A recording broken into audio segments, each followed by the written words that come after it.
प्यारे बच्चों, कक्षा 10 गणित के आज की सत्र में आपका स्वागत है। आज है दिनांक 22 मई 2021, दिन शनिवार। हम पढ़ रहे हैं पाठ 3 दो चर वाले रैखिक समीकरण युग्म, जिसमें आज हम पढ़ेंगे दो चर वाले रैखिक समीकरण युग्म को हल करने की बीजगणितीय विधि। प्रतिस्थापन विधि अर्थात रिप्लेसमेंट मेथड हमने पहले पढ़ लिया है। दूसरी विधि हम पढ़ेंगे विलोपन विधि। आपको याद दिला दें कि दो चर वाले रैखिक समीकरण युग्म को हल करने की बीजगणितीय विधियां हम पढ़ रहे हैं। इससे पहले दो चर वाले रैखिक समीकरण को हल करने की ग्राफीय विधि हमने पढ़ी थी। अब बीजगणितीय विधियां पढ़ रहे हैं, जिसमें प्रतिस्थापन विधि भी हमने सीख लिया है। विलोपन विधि हम सीखने जा रहे हैं। इसके बाद हम पढ़ेंगे वज्र गुणन विधि। तो बीजगणितीय विधियां 3 होती हैं: प्रतिस्थापन विधि, विलोपन विधि और वज्र गुणन विधि। ठीक है, आज हमने पढ़नी है विलोपन विधि। विलोपन विधि को हम एलिमिनेशन मेथड भी कहते हैं। Elimination method. अब इसका मतलब क्या है? विलोपन, विलोप यानी कि विलोप करना या एलिमिनेशन करना। एलिमिनेशन मतलब कि विलोपन मतलब कि विलुप्त। इस शब्द से बना है विलुप्त से। विलुप्त माने कि गायब। विलुप्त मतलब गायब करना, गायब करने वाली विधि से। या एलिमिनेशन मतलब भी विलुप्त करना या गायब करना होता है, या उसको वहाँ से हटाना होता है। जैसे कि हमारे पास रैखिक समीकरण युग्म जो बनते हैं वो दो चर में होते हैं। तो विलोपन यानी कि एलिमिनेशन का मतलब है एक चर को विलुप्त करना, एक चर को हटाना। फिर जब एक ही चर रह जाएगा तब एक चर में समीकरण रह जाएगा और एक चर वाले रैखिक समीकरण को हम हल आसानी से कर पाते हैं। आपको याद होगा प्रतिस्थापन विधि में भी हम क्या कर रहे थे? समीकरण, दो चर वाले समीकरण को एक चर वाले रैखिक समीकरण में बदल करके हल किया था हमने। इसमें भी वही करना है, लेकिन इसमें हमने विलुप्त करना है। उसमें हम प्रतिस्थापित कर रहे थे, इसमें हमने विलुप्त करना है। अब कैसे करेंगे इसके स्टेप वाइज समझ लीजिए। हमने एग्जाम्पल लिया है यहाँ पर। एक समीकरण युग्म हमने उठाया है। यह है 5x + 7y = 50 और 7x + 5y = 46। जिसने इस प्रकार का समीकरण किया होगा, आपको याद होगा कि ये वाला समीकरण युग्म हम हल कर चुके हैं एक बार या दो बार हल कर चुके हैं। तो आप आंसर वहाँ से मिला भी सकते हैं जहाँ पर आपने इसको हल किया है। ठीक है। इसके अतिरिक्त हम एक चीज़ और पढ़ेंगे कि यदि हम समीकरण का हल ज्ञात कर ले तो हमें कैसे पता हो, बिना आंसर देखे हमें कैसे पता हो कि वो आंसर सही है या गलत है। वो सत्यापन भी हम कर पाएंगे। ठीक है। ठीक है, तब यहाँ पर अब यहाँ देखिए हमें करना क्या है। हमें स्टेप फर्स्ट में क्या करना है? स्टेप फर्स्ट में हमें यह करना है कि जिसको मान हम पहले निकालना चाहते हैं उसको छोड़ करके दूसरा जो चर है उसको हमें विलुप्त करना होगा। मान लिया हम x का मान पहले निकालना चाहते हैं तो y को विलुप्त करना होगा। y का मान पहले निकालना चाहते हैं तो x को विलुप्त करना होगा, यानी गायब करना होगा। ठीक है। तो इसके लिए मान लिया जाए हम x का मान पहले निकालना चाहते हैं, x का मान हमें पहले ज्ञात करना चाहते हैं, तो इसका मतलब हम y को विलुप्त करना चाहते हैं। तो y के जो गुणांक हैं, गुणांक दिख रहे हैं आपको, यहाँ y का 7 गुणांक है, यहाँ 5 गुणांक है। इनको हमें बराबर करना होगा। किसी संख्या की गुणा करके दोनों को हमें बराबर करना होगा। तो क्या तरीका है कि हम बराबर, देखिए हम 7 को 5 में भी 7 के पहाड़े में 5 तो आता नहीं कि हम इसे 5 में बदल पाएँ, या 5 के पहाड़े में 7 भी नहीं आता है कि हम इसको 7 में बदल पाएँ। तो वही हर बराबर करने, जब भिन्नों में हम हर बराबर करते हैं तो क्या तरीका होता है, बस वही तरीका यहाँ अपनाना है। हमें क्या करना है, या तो हम 5 और 7 का लासा ले लें, उतना इनको बनाएं, है ना। 5 और 7 का लासा 35 होता है, 35 बना दें इसको भी और इसको भी, तब बराबर हो सकता है। या हम दूसरा तरीका ये अपनाएं कि 5 की गुणा इसमें कर दें और 7 की गुणा इसमें कर दें। कैसे, यहाँ देखिए हम क्या करेंगे, यहाँ हमें करना क्या है, y की गुणा, देखिए x से भी कर सकते हैं यहाँ पर, बराबर, ये करने हैं हमने y के गुणांक बराबर। कैसे करेंगे, अब ये समीकरण 1 में 5 से व समीकरण 2 में 7 से गुणा करने पर क्या होगा, देखिए 5 से गुणा करेंगे हो जाएगा 25x, फिर 5 से 35y, फिर 5 का गुणा करेंगे 50 में हो जाएगा 500, 5 पंजे 25, 250। 5 का गुणा सब में करना है। ऐसे ही 7 का गुणा इस दूसरे समीकरण में हमें 7 का गुणा करना है, समीकरण 2 में 7 का, तो ये हो जाएगा 49x प्लस 7 पंजे 35y बराबर 7 की गुणा करेंगे, 7 छक्का 42 का 2, 7 चौक 28 और 2 28 और 4 32। ठीक है, अब यहाँ करना क्या है, अब स्टेप नंबर 2 देखिए। पहला स्टेप हमने कर दिया, हमने y को विलुप्त करना है, और y के विलुप्त करना है तो y के गुणांक हमने बराबर कर दिए। देखिए 35 से यहाँ भी 35 हो गया, यहाँ भी 35 हो गया। अब कोई सिंपल, अब इसको विलुप्त करने के लिए हमें जोड़ना या घटाना होगा। विलुप्त करने के लिए हमने दूसरा स्टेप उठाना होगा, ठीक है ना। इनको जोड़ना है या घटाना है, ठीक है ना, समझ गए। स्टेप 2 यहीं से शुरू करते हैं। स्टेप 2, इनको जोड़ना या घटाना है, ठीक है ना। समीकरण, ये समीकरण 1 था आपका, ये 2 था। समीकरण 1 और 2 को या तो जोड़ना है, 1 में से 2 को घटाना है, या 1 में 2 को जोड़ना है। सिंपल सी बात है। करना क्या है, विलुप्त करना है। जब इसको हमने विलुप्त करना है घटा करके या जोड़ करके, तो देखिए क्योंकि यहाँ अगर हम जोड़ेंगे तो 70 हो जाएगा, ये विलुप्त नहीं होगा और जुड़ जाएगा, क्योंकि दोनों के चिन्ह एक समान है, ठीक है ना। हमें करना क्या पड़ेगा, घटाना पड़ेगा। हम क्या करेंगे, यहाँ लिख देंगे सीधे घटाने पर, समीकरण 1 में से 2 को घटाने पर, 1 में से 2 को घटाइए, 2 में से 1 को घटाइए, ठीक है। अब यहाँ देखिए क्या हो जाएगा, 25x प्लस 35y बराबर 250। ये तो 1 हो गया। दोबारा से लिख रहे हैं हम, कोई नया काम नहीं कर रहे हैं। फिर यहाँ देखिए 49x प्लस 35y बराबर 322 है। जब हम इसको घटाएंगे ये माइनस हो जाएगा, यहाँ पर ये भी माइनस हो जाएगा और ये भी माइनस हो जाएगा।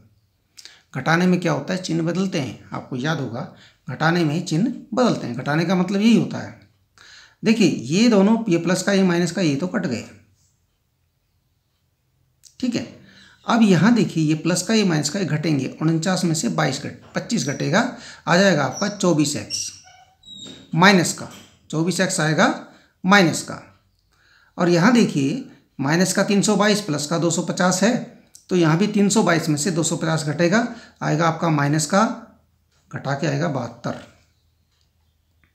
तो अब देखिए माइनस से माइनस दोनों तरफ माइनस हो गए, माइनस से माइनस कैंसिल हो गया, आपका आ गया 24x बराबर 72, ठीक है।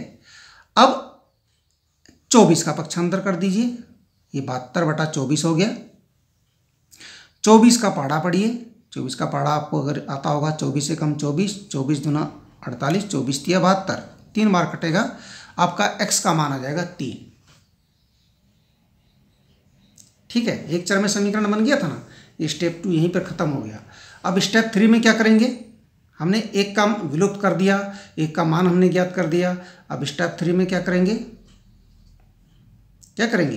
x का मान, x का जो ये मान आया, क्या करेंगे, इसका x का मान समीकरण किसी में भी, एक में या दो में, किसी में रख दीजिए। एक में रखने पर, हम एक में रख दे रहे हैं, आप दो में भी रख सकते हैं। समीकरण एक जो शुरू में था उसी को उठाइए, 5x + 7y = 50। ये हमारे पास है 5x + 7y = 50। 5 गुणा x का मान 3 + 7y = 50, ठीक है ना। अब 5 × 15, ये भी एक चर में हो गया। आप देखिए एक चर वाला रैखिक समीकरण बन गया। 7y = 50 ऋण 15, ये आ गया हमारा 35, ठीक है। हमारा आ गया 7y = 35। अब 7 का पक्षांतर कर दीजिए, y बराबर क्या हो जाएगा, 35/7। 7 से 35 कटेगा 5 बार, आपका आंसर आ गया x = 3 और y = 5, ठीक है। ऐसे आप इसको हल कर सकते हैं। ये आपकी विलोपन विधि है। अब देखिए एक एग्जांपल और लिया है हमने यहाँ पर। ये प्रश्नावली 3.3 का आपका पहला या दूसरा प्रश्न है। पिछली प्रश्नावली जो हमने करी है, पहला प्रश्न है शायद। देखिए इसमें समीकरण युग्म है x + y = 14 और x - y = 4। यहाँ पर आप इसमें भी क्या करना पड़ेगा, विलोपन विधि से करना है तो या तो y को विलुप्त कीजिए या x को विलुप्त कीजिए, जो आसान है वो कीजिए। और सबसे बड़ी बात यहाँ पर देखिए, यहाँ पर गुणांक में कुछ नहीं है, एक एक है सबके गुणांक में, यानी आपको गुणांक बराबर नहीं करने हैं। यहाँ पर सब जगह ऐसा नहीं होता है कि गुणांक बराबर कीजिए। यहाँ पर गुणांक, स्टेप 1 यहाँ पे गायब हो गया, गुणांक बराबर करने ही नहीं है। आप सीधे सीधे स्टेप 2 में जाइए कि एक और दो को या तो जोड़िए या घटाइए।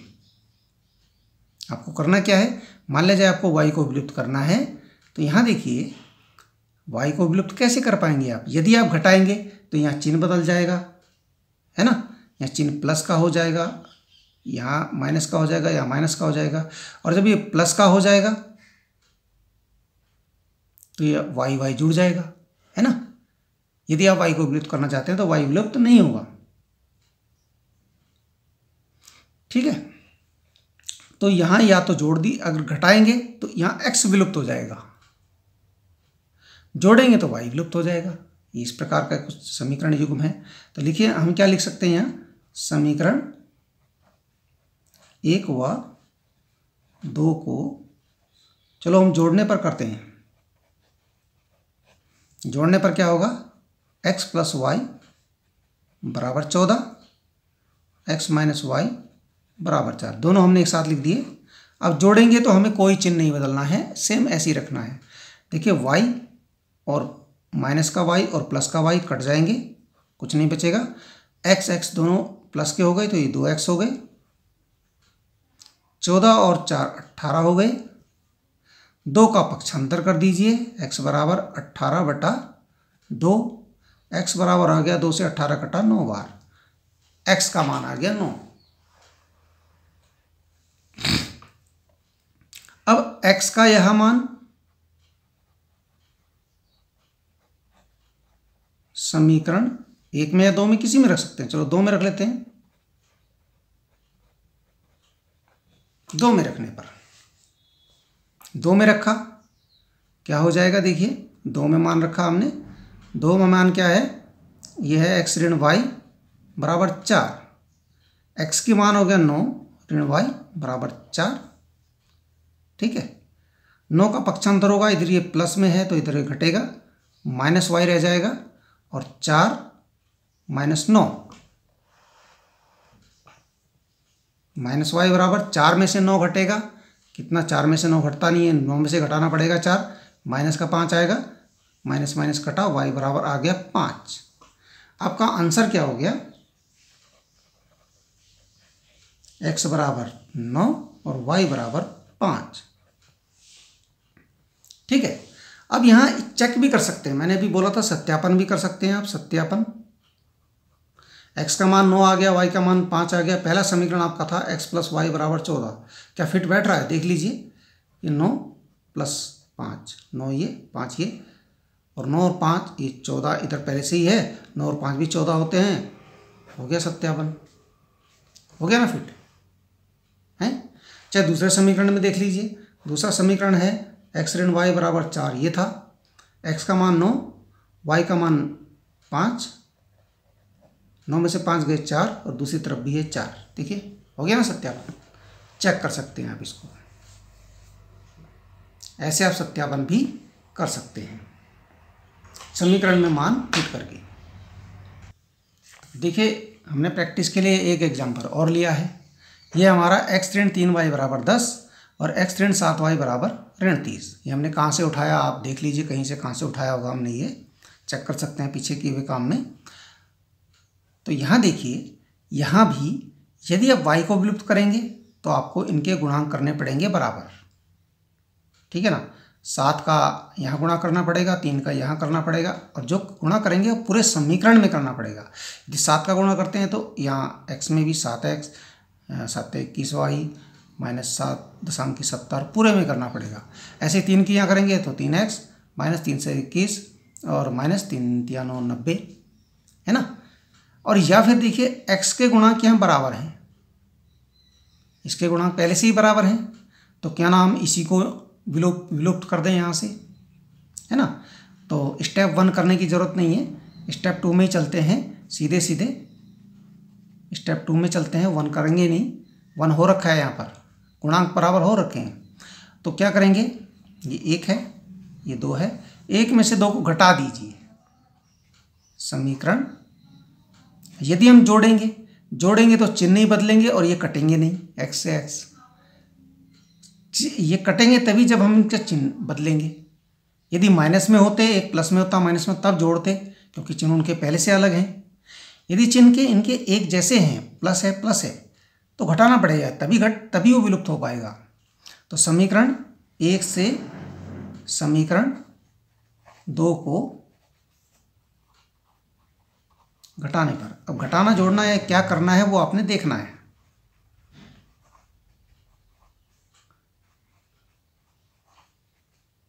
ऋण 30। अब यहाँ देखिए क्यों घटाना क्यों पड़ रहा है, क्योंकि इनको विलुप्त करने के लिए हमें चिन्ह बदलना होगा। चिन्ह बदल गया, ये चिन्ह भी बदल गया, ये चिन्ह भी बदल गया। अब इसके चिन्ह यहाँ ऊपर प्लस का है, इधर माइनस का है, ये तो कट गया। यहाँ भी चिन्ह प्लस माइनस का है, लेकिन यहाँ पर ये 7y है, ये 3y है, 3y माइनस का है, 7y प्लस का है। प्लस का है भाई, है माइनस का नहीं है, प्लस का है। तो 7y में से 3y घटा, बचा 4y। और यहाँ देखिए ये प्लस का हो गया और ये 10 भी प्लस का है, ये जुड़ जाएंगे, है ना। अब ये नहीं कि हमने लिखा घटाने पर जुड़ेंगे नहीं, चिन्ह जैसे एक जैसे हो गए तो जुड़ जाएंगे। 30 हो जाएगा 40, y बराबर हो जाएगा 40/4 और y बराबर हो जाएगा आपका 4 दशांकी, है ना। y बराबर हो जाएगा 10, y बराबर क्या आ गया 10। अब y का मान समीकरण किस में रखें भाई, 1 में रखें कि 2 में रखें? चलो 2 में रख देते हैं, जैसे आप उचित समझे, चाहे 1 में रख दीजिए चाहे 2 में। यहाँ पर कोई प्रतिबंध नहीं कि 1 में रखना है कि 2 में रखना है। तो है आपका x ऋण 7y बराबर ऋण 30। तो x ऋण 7y 7 गुणा 10 बराबर ऋण 3, x बराबर 7.70, ये ऋण 30 था। और x बराबर क्या हो जाएगा ऋण 30, 70 का पक्षांतर होगा +70। अब एक प्लस में हो गया, एक माइनस में होगा, घट जाएगा। 70 में से 30 घटाया, बचा 40, यानी आंसर हो गया आपका x बराबर 40 और y बराबर 10। चाहे तो आप इसे सत्यापन करना चाहें तो सत्यापन भी कर सकते हैं, ना करना चाहें तो ये रफ में भी कर सकते हैं आप, जरूरी नहीं कि फेयर में ही करना है आपने। ये था पहला समीकरण, x ऋण 3y बराबर 10 था। मान फिट कर लीजिए, x का मान है आपका 40 माइनस 3 गुणा y का मान है 10 और बराबर में है 10। 40 ऋण 3 दशांक 30, पहले से 10 है, 40 में से 30 घटाया, 40 में से 30 घटा के भी बचता है 10 और इधर भी है 10, हो गया सत्यापित। ठीक है, ऐसे आप सत्यापन भी कर सकते हैं। तो ठीक है, आप अगली प्रश्नावली के कोई प्रश्न इसमें करके देखना इस विधि से, या पिछले जो प्रश्न आपने प्रतिस्थापन विधि से हल किए हैं उनको आप विलोपन विधि से हल करके चेक कीजिए। ठीक है, ओके एंड थैंक यू।